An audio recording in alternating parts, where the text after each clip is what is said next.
Hai, Assalamualaikum warahmatullahi wabarakatuh. Halo semua, aku Ilham Hidayatullah pada mata kuliah Psikologi Kesehatan ini. Aku bareng teman-temanku kelompok 3 terdiri dari aku, Isma, Ilfah, dan Sufiani bakal bareng-bareng ngebahas tentang hubungan antara psikologi dan kesehatan. Jadi, mungkin kalian akan bertanya-tanya ya, bagaimana sih kesehatan mental itu atau kondisi mental itu dapat mempengaruhi kondisi tubuh kita, atau bagaimana sih tips cara-cara agar kita tuh dapat terhindar gitu dari penyakit-penyakit tersebut. Nah, lama-lama lagi supaya pertanyaan-pertanyaan tadi dapat terjawab, yuk kita dengerin pembahasan.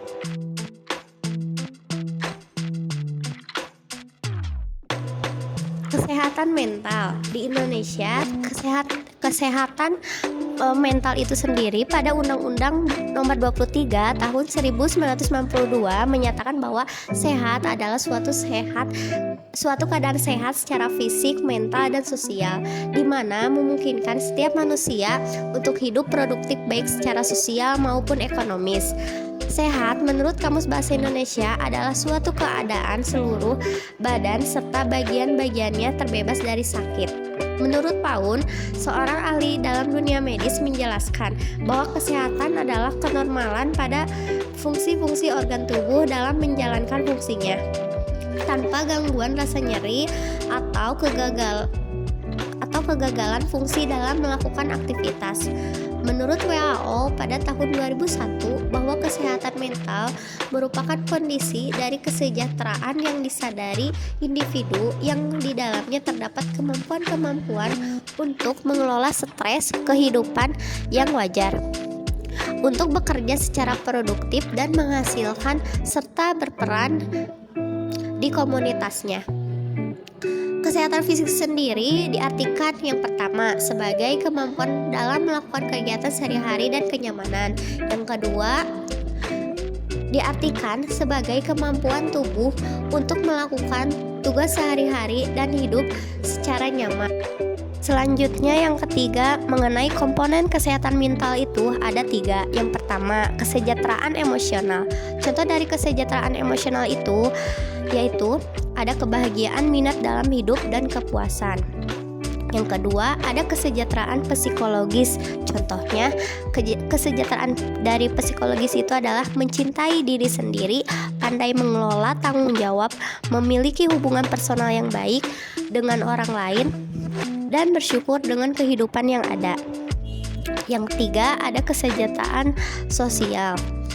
Kesejahteraan sosial ini mengacu pada peran untuk turun andil di dalam masyarakat atau berkontribusi dalam sosial, menjadi bagian dari suatu komunitas, integrasi sosial, percaya bahwa masyarakat menjadi tempat yang baik bagi semua orang, atau aktualisasi sosial, dan cara masyarakat bekerja sesuai dengan mereka atau koherensi sosial.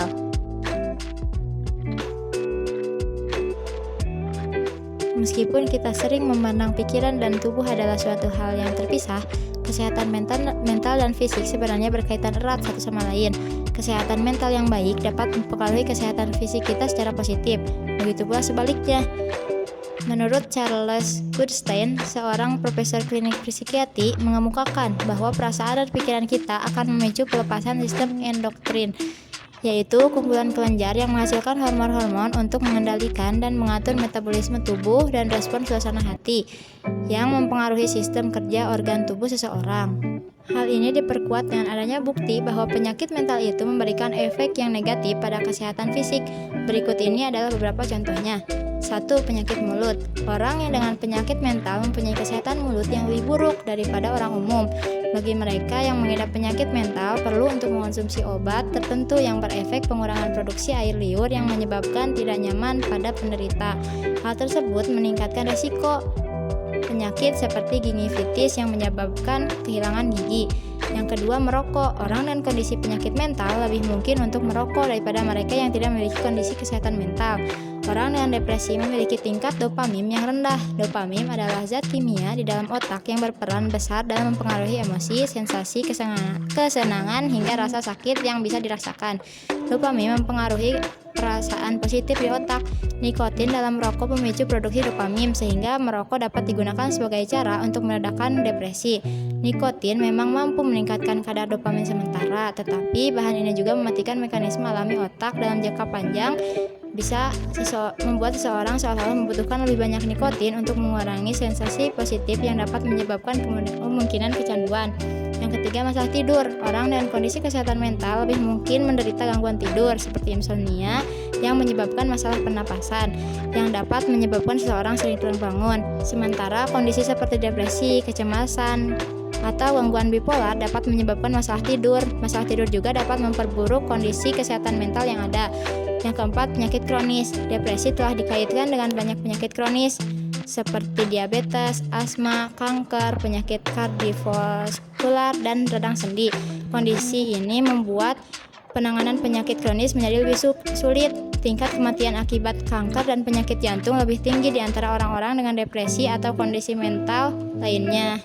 Berikut adalah beberapa hubungan antara psikologi dan kesehatan fisik.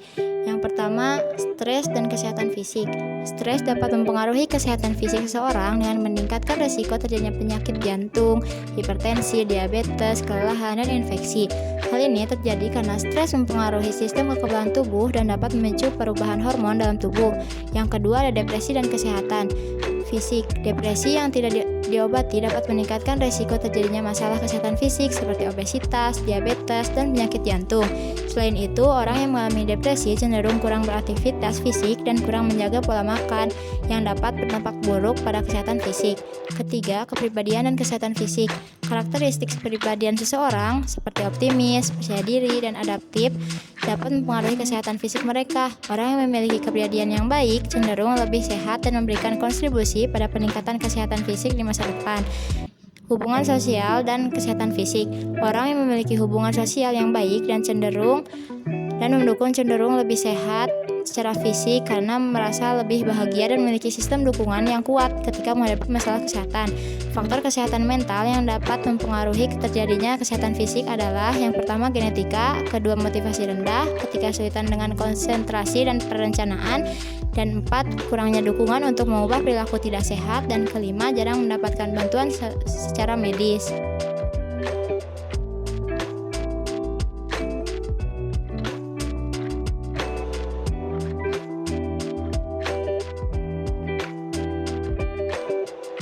Terdapat beberapa hal yang dapat dilakukan untuk menjaga kesehatan mental, yaitu yang pertama, berusaha selalu berpikiran positif dalam segala situasi dan kondisi. Positive thinking sangat penting dalam kehidupan. Sayangnya tidak banyak yang bisa menerapkan cara berpikir positif terhadap permasalahan yang dihadapi. Berpikir positif tidak muncul begitu saja. Memang diperlukan latihan untuk menumbuhkan pikiran yang lebih mindful, jernih, dan tenang. Yang kedua, menghargai diri sendiri. Misalnya dengan tidak membandingkan diri sendiri dengan orang lain. Menghargai diri sendiri dapat diartikan sebagai suatu bentuk sikap untuk menghormati atau memandang penting diri sendiri, karena kita menganggap diri kita memiliki kualitas yang baik. Yang ketiga, melakukan kesenangan atau hobi. Dengan kita melakukan hobi dapat mengolah stres untuk diri sendiri, misalnya menulis buku harian, berjalan-jalan, dan berbincang. Yang keempat, gaya hidup yang baik dan seimbang. Dapat dilakukan dengan cara makan yang sehat, olahraga yang rutin, tidur yang cukup, dan juga me time. Yang kelima, syukuri segala yang dimiliki agar dapat menerima dan mencintai diri sendiri. Beberapa contoh umum dari self-love adalah berpikiran positif, tidak menghakimi diri sendiri, tidak membandingkan diri dengan orang lain. Yang keenam adalah kembangkan potensi yang dimiliki atau mencoba hal-hal baru yang belum pernah dilakukan. Yang ketujuh, pelihara hubungan yang baik dengan orang lain. Ketika kita menjalin hubungan baik dengan orang lain, maka kita akan memiliki kehidupan yang tenang. Yang kedelapan, melakukan relaksasi dengan meditasi atau teknik mindful. Meditasi adalah salah satu bentuk latihan untuk memusatkan, menjernihkan pikiran sehingga Anda bisa menjadi lebih tenang. Jadi, menjaga kesehatan mental merupakan hal yang tidak boleh diabaikan dan harus dipelihara sebaik mungkin. Melakukan hal yang menjaga kesehatan mental telah disampaikan dapat membuat fisik, psikis, emosi, dan kehidupan sosial menjadi lebih baik. Bagaimana nih setelah mendengarkan penjelasan tadi? Apakah pertanyaan teman-teman sudah terjawab? Sudah ya. Nah, ini saatnya kami kelompok 3 pamit undur diri. Mohon maaf apabila masih banyak kesalahan atau ada ucapan-ucapan yang tidak enak dalam hati. Nah, jika Jika ada kritik, saran, atau mungkin pertanyaan-pertanyaan kalian yang belum terjawab dari pemaparan tadi, bisa drop di kolom komentar ya. See you and bye-bye.